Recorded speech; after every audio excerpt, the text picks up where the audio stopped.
In this video, I'm going to show you how to change the cabin air filter on your Santa Fe. This video applies to models ranging from 2020 up to 2026. So the first step to change your cabin air filter is to take everything out of your glove box, pop it open, and then we're going to want to remove this little latch right here. So what you want to do to remove this latch, literally just grab it and pull it straight off.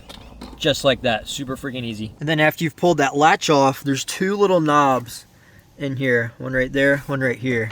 Just twist these counterclockwise, and then you will pull them out. Make sure you don't lose them. And then this one over here, we're going to do the same thing. Twist it counterclockwise.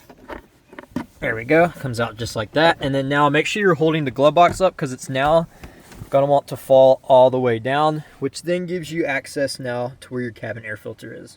So now that you've gotten the glove box open, there's two little clips right here.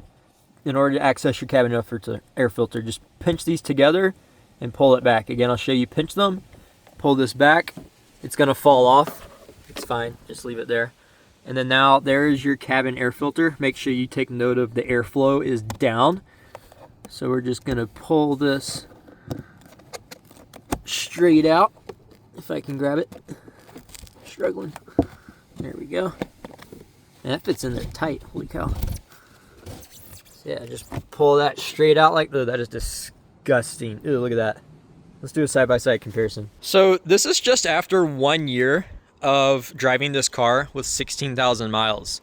About 1 year and 4 months. And you can see the stark difference between these two filters is day and night. So people, make sure you're changing your air filters out there. This is disgusting. So now that we've got our new air filter, we're just going to put it back in the same way we took it out.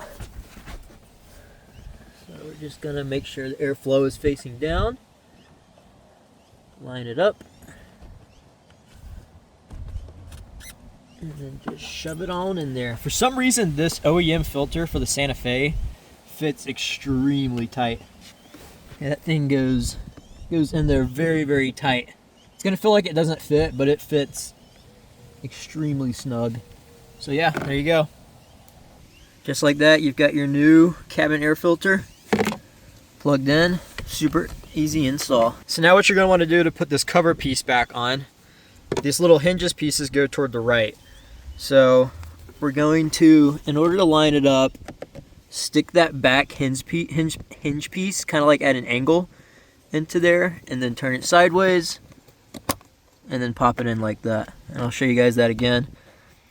So to put this in, make sure that hinge piece back there goes in that corner spot, just like that. And then you'll turn it, snaps in just like that. And then you're ready to just put everything back up. Okay, now the next step is to just close up the glove box and put everything back together the way you had it. So I'm gonna lift up your glove box. This thing's gonna kind of shrink up, so you gotta pull it down. So lift up the glove box, just snap that back on place, because that's what holds it up. Grab your little button things right here. Make sure they're lined up. You might have to move the glove box around like this in order for them to go in. There we go. That one just snapped in like that. You'll just twist them clockwise. And then over here, do the same thing. Just gotta wiggle it until you find the right spot. There you go. And just like that, your glove box is put back together. You've got a new cabin air filter. Voila. Thanks for watching the video. Hope you found it helpful. And as always, guys, don't forget, stay glousy, my friends.